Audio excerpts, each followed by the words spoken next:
Family and fellow soldiers, I'm the Professor, and this is the Moment of Truth. I pointed out years ago that clout chasing is a deadly disease, and we have to have zero tolerance for it. We've got to be aggressive about calling it out and about distancing ourselves from it.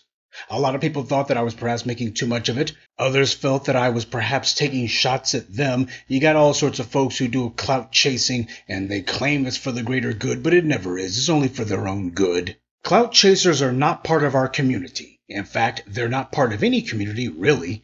That is, until they inevitably have their butts in a crack because of their clout chasing that's gone wrong, and they're suddenly hoping that we are going to bail them out.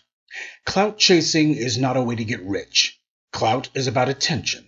It's about getting people to think that you're part of a particular circle, raising your profile, being a big shot for a day. You had a guy who claimed that he was a target of racism, I believe it was in the Air Force, and the racists had a field day when that was revealed to have been made up. And we don't even have to mention Jussie Smollett. And most recently, we've had Carlee Russell. She's a woman from Alabama who's accused of having perpetrated a kidnapping hoax. And the police clearly knew more than they had been letting on from the beginning. Their behavior in this case reminded me of so many cases where a black person is murdered by some white supremacist, and the police initially seem to be playing it very cagey. They like the idea of the public getting out there and doing demonstrations and such, and then they, in coordination with the white media, suddenly claimed that the black victim had a criminal record or something else they thought could smear the black victim in the hopes that it would dampen public support. Police already knew Carlee Russell's cell phone information, her work computer information, all of her internet searches. They already had that information. And what they found was more than enough to conclude that she had had disappearing on her mind long before that initial phone call. Now, it's not against the law for someone to up and disappear. It happens more often than you might think. If a spouse or a sibling decides to up and leave one day without saying a word to anyone, even if the police find that person, they can't arrest them for that. It's not a crime. They can ask the person to contact their family, to let the family know that they're all right, but that's about it. Now, Carlee Russell was already in trouble for the false phone call she'd made claiming that she had seen a child in the highway, and allegedly it was that phone call that was used to draw authorities to her vehicle so that she could kickstart this little mystery. But she made it even worse for herself when she came out of hiding. The police talked to her about why she had disappeared, and she told them she had been kidnapped. Now, if she had chosen to lawyer up, she would have had a much better chance of dealing with the initial false call report, and that would have been all she would have had to contend with. But she didn't do that because these clout chasers suffer from the double delusion of thinking that they're smarter than everyone else, and also telling themselves that whatever idiocy they're doing isn't so bad and it's not so serious. You see, clout chasers don't actually live in the real world. They actually live in their own dream world where they're basically watching themselves on TV. As they see it, they're the star of their own little reality show, one that nobody's watching. So they try to see what they can do to get more eyeballs.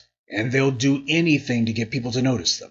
And that all-consuming delusion is what makes these clout chasers so dangerous to the black community.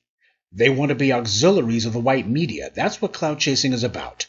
All clout chasers desperately dream of the white media giving them some attention, and they think that somehow they're going to parlay that into some white media TV show or money, or at the very least into 15 minutes of fame. Clout chasers are ultimately part of tabloid culture. All their attention whoring is them auditioning to be part of the white media's freak show. They see themselves as being in the same business as a Kim Kardashian, someone who's famous for nothing. Except at the very least, Kim Kardashian was able to turn her nothing fame into real dollars. But the clout chasers, of course, don't see it that way.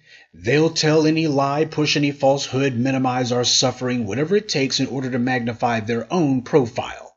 They are a community of one at best, and at worst they see themselves as being part of the cult of fame.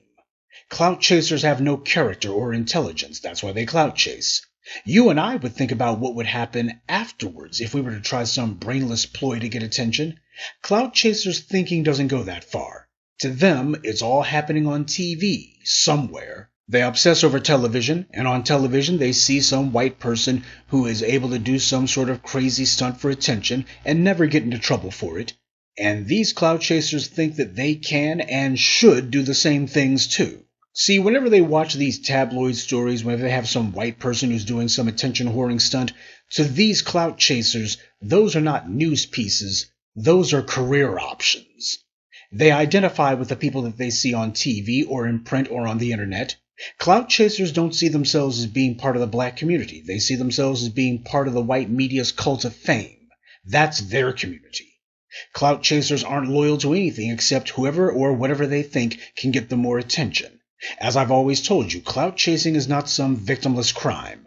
Clout chasing is so rampant in the black community because the people doing it want to be famous, for whatever reason, and they know that the white media is the only ones who can do that for them. So as they see it, in their minds, they're just playing the game. Why do you think a Candace Owens spouts the stupidity that she does? She's desperately hoping to get some wealthy white donor like a Harlan Crow or whomever to notice her, and she'll say any over-the-top anti-black racist crap to get it. And Carlee Russell is the same way. Her mugshot pretty much says it all. She thinks it's all a game. And while what she's done is minor, the white powers that be want to make hay out of her as a way to discredit black crime victims in general. That little police chief they got down there, he's pretending as if this is worse than the Kennedy assassination. He's putting all kinds of extras on it, literally. Because this is a black person that the police chief is able to go after, he says that the state legislature needs to add some sort of enhancements to the laws that would allow for him to put harsher penalties on people for stuff like this. He said he was angry because Miss Russell's only being charged with misdemeanors, which is what the law allows for. And truth be told, that's actually proportionate. Does anyone think that this police chief Cletus down there would be so angry if it was a white person who filed a false police report? You think he would be telling the state legislature, we need some enhancements, if this was not a black person that he was dealing with? Because he's never demanded any sort of enhancements to the law before, so why is this suddenly so important to him? Because this is a racial dog whistle, like they always do when they see a chance to advocate for a criminal statute that will be meant to target black people. When Amy Cooper filed a false police report against a black man in Central Park, there wasn't one cop in New York State talking about the need for any enhancements to the law. The crooked DA Cy Vance had all the legal tools he needed to put Amy Cooper in jail, but he deliberately chose not to. He gave her a plea deal with no prison time, because she's got the complexion for the protection. When you hear these police or these DAs demanding new laws or that the current laws be made tougher, they're doing it with the full knowledge that they're not going to be using those laws against white suspects, only against black ones. Before it's all over, I predict that Carlee Russell will have her lawyers claiming that she had some sort of mental health issue that led her to this. But as Paul Mooney pointed out, they don't let black people get away with BS. Whatever it is that Carlee Russell was hoping to get out of all this, I certainly hope it was worth it, because when it comes to black folks in particular, they don't allow our missteps and any of our mishaps to just fall down the memory hole. They make sure that it follows us. Before it's all over, her 15 minutes of fame may well have resulted in a lifetime of infamy. The clout chasers never seem to figure out that for all the effort that they put into chasing clout, the only one who gets caught is them. Good day, and be one. I'd like to take a moment to mention some of our contributors. Storm, William Zellers, Kwame Rashad Mbutu, Nieva Bell, and Hefzibah. Salute to them, and thank you to everyone for listening, liking, and sharing this message. Black empowerment only exists because of you.